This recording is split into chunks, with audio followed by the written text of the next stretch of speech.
Thank you to the organizers for organizing this wonderful conference and giving me this opportunity to present my work here.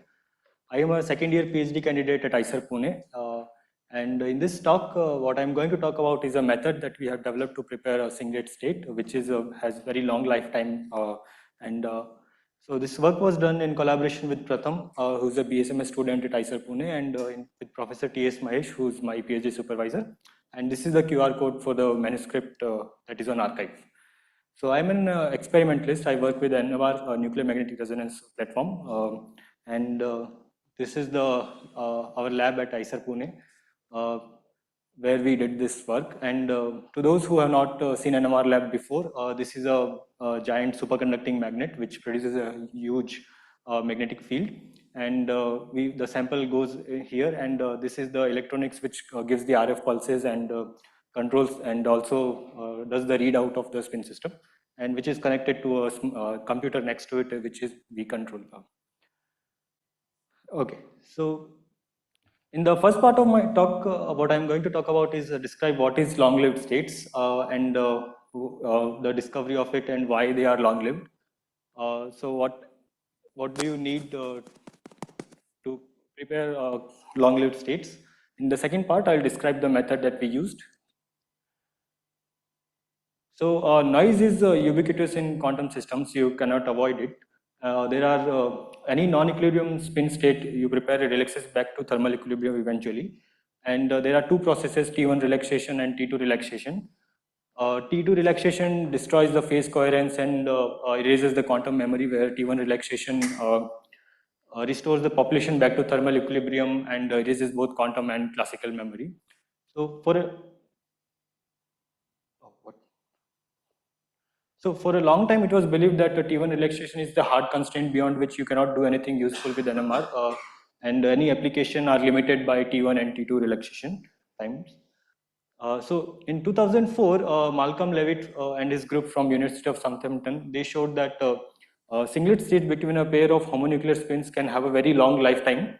And after this, a huge range of applications were found of long-lived states in many broad areas of NMR spectroscopy.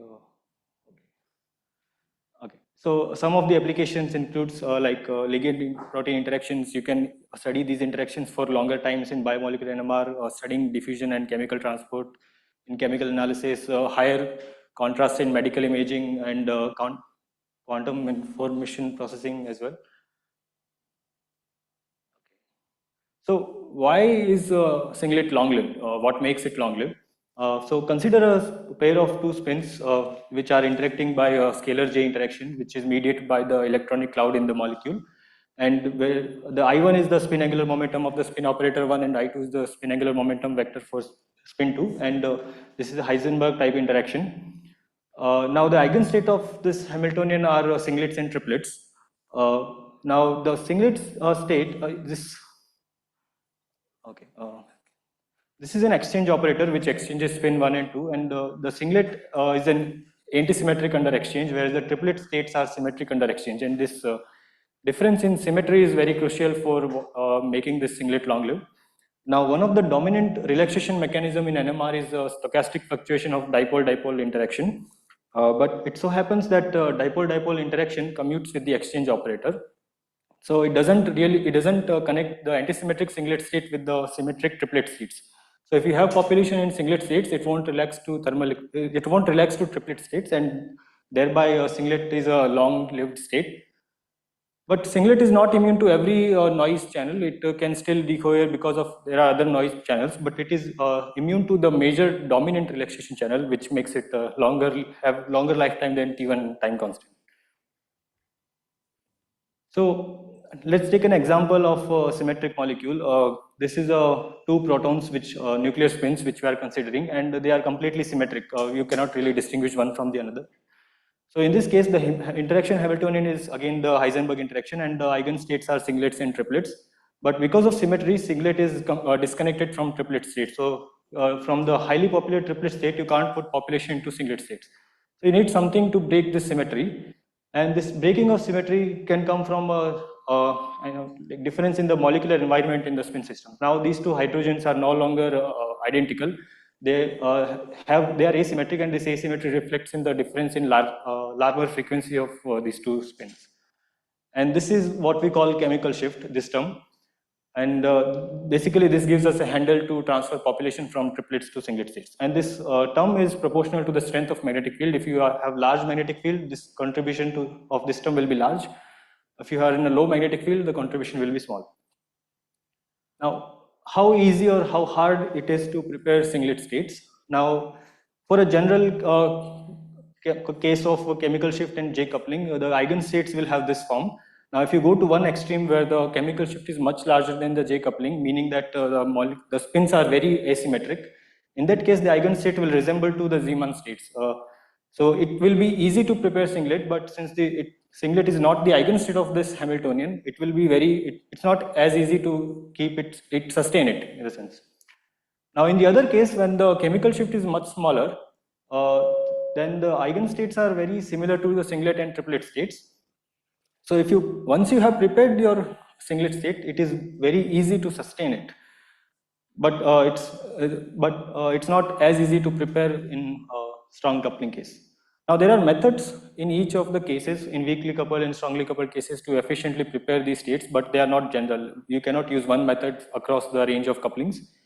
And they also, some methods also take very long time, which is, so what we want is we want to design a method which can work for broad range of couplings and also prepare the state in less amount of time.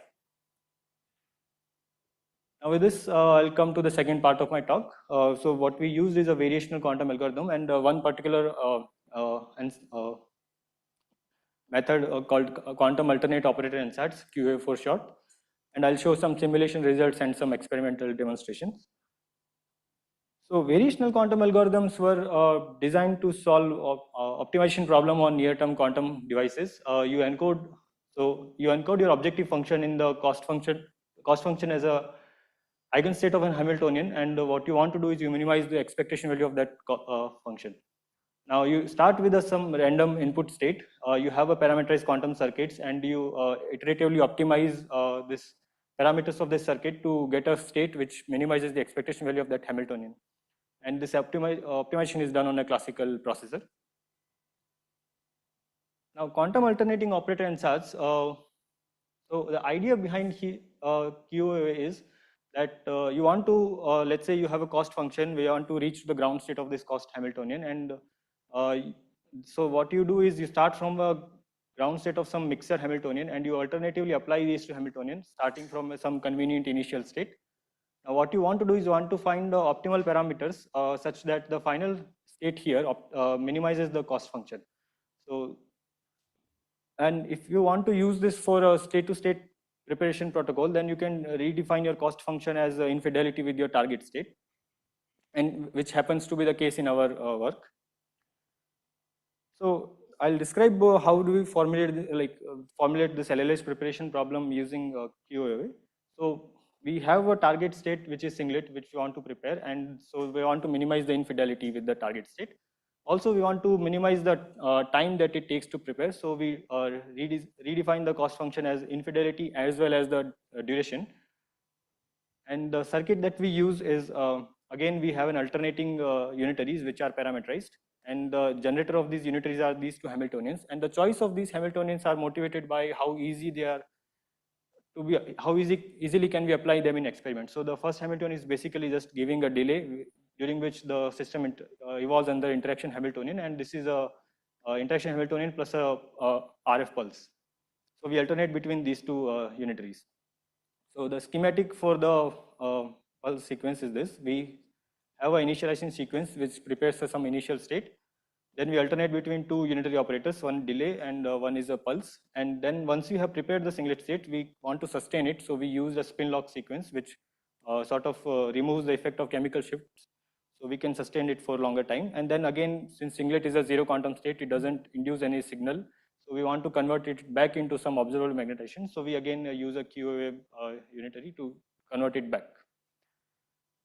Now these are some simulation results. So the first column, what it shows here is that if we choose a particular amplitude of the pulse and offset, so for most of these choices, we can find some optimal parameters which will give you a good fidelity at the final time.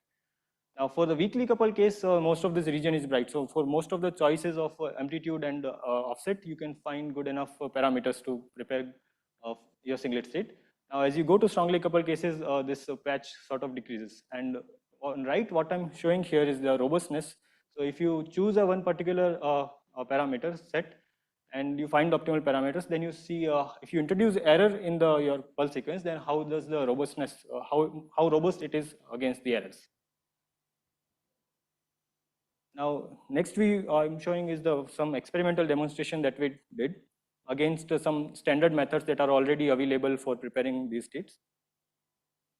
So, in addition to, we also introduce noise in the pulse sequence. So, this is what we use for introducing diffusion noise. So, if you have a sample in a tube, a liquid sample, and the spin systems are continuously diffusing. So, this initial set of gradients, so it's a pulse field gradient, you apply a gradient, so what is that? You dephase the states, and again at the end, you apply a refocusing gradient, which again removes that dephasing. So if the molecules have not moved in the sample, this refocusing will be perfect and there will be no noise. But since the molecules are diffusing in the liquid, this refocusing will not be perfect. And by using the strength of this gradient, you can control how much noise you want to put in the system. Now, in the case when there is no noise, we compare the performance of QoA with other standard methods, and we see that it is performing either much better than other methods or comparable to some methods. So, this is green is the adiabatic method, which is takes very long time, and the QoA one it took the shortest time among all the methods, and it's an order of I think of 1/5 of the time than the adiabatic method. Now, when we introduce some noise in the system, we see that QoA performs better. So, the first line is the decay of the LLS. What it plots here is that as I vary the storage time, how the signal strength decays, and the second row shows the robustness against amplitude. So 0 is when there is no error, and if I introduce some noise in the pulse sequence, then how does it performance decay? And similarly here, I am showing the robustness against offset errors. Now, if we increase the noise or strength further, then again we see that QoA still performs better than most other methods. So this shows the utility of this method. It is better in the sense that it also uses low power pulses, which is good because it doesn't irradiate heat it doesn't cause heating in the system, and it also takes lesser time. So in both the sense, it is much more better, and you can also use it for coupling or across a range of coupling strengths. Now, this is just a molecule that we use to prepare singlet. These are 2 proton spins that we used, and these are most isolated from the rest of the things. So these are this is an isolated system, and this is just a NMR spectrum of the singlet state and compared against a reference spectrum. So there are some advantages to QoA. It is a general method, as I described, and takes lesser power and shorter pulse duration. However, some limitations, such as it can sometimes get stuck in the barren plateau. And if you have more number of layers, then there will be many parameters, and optimization can sometimes get stuck in local minima. So there are some limitations to QoA also. So with this, I thank you for listening and happy to take questions.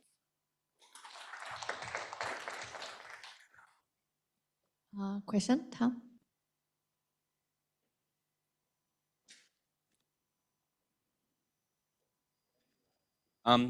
It wasn't clear to me which data was theory and which was experiment.